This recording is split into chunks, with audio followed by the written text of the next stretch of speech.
Dia terlempar ke dinding. Yang kedua mencoba menusukku, tapi pisaunya patah. Si wanita jas putih berlari, tapi aku tak kejar. Aku harus selamatkan Weni dan yang lain. Malam itu kami kabur lewat jalur air. Aku gunakan perahu kecil nelayan yang bersandar di belakang gudang.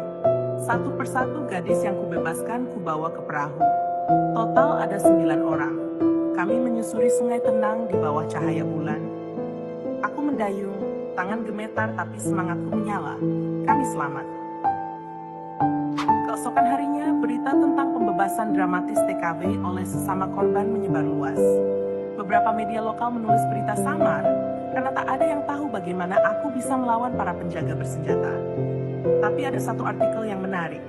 Perempuan kebal peluru selamatkan sesama WNI dari sindikat perdagangan organ. Aku hanya tersenyum. Tapi bagiku, ini belum selesai.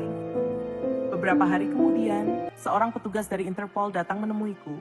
Ia memperlihatkan foto-foto dan nama-nama orang yang terlibat sindikat. Kami butuh saksi yang berani, yang bisa bantu kami menyusup. Kamu salah satunya. Aku menatap foto-foto itu satu persatu, dan di salah satunya, wajah wanita jas putih itu muncul. Di bawahnya tertulis nama Dr. Ivana, mastermind penjualan organ Asia Tenggara. Aku genggam foto itu erat, mataku menatap lurus. Baik, kataku. Bawa aku kemanapun dia berada. Markas iblis dan dendam yang terbayar. 3 minggu setelah kejadian di gudang pelabuhan, aku sudah tidak lagi berstatus korban. Aku berubah jadi senjata. Sejak Interpol melibatkan aku dalam operasi rahasia, hidupku berubah total. Mereka latih aku secara intens. Aku belajar teknik penyamaran, membaca pola jaringan, dan yang paling penting, menyusup tanpa jejak. Tapi mereka tidak tahu, aku sudah punya bekal jauh sebelum itu. Ilmu rawa rontek. Aku bukan lagi hanya Siti Maesaro, TKW asal Pandeglang. Aku adalah bayangan yang mereka tak duga. Luka tak mempan, peluru memantul, dan keberanianku lahir dari rasa kehilangan yang dalam. Aku tak takut mati, karena aku sudah pernah mati sekali di meja operasi mereka. Misi penyusupan ini berbahaya.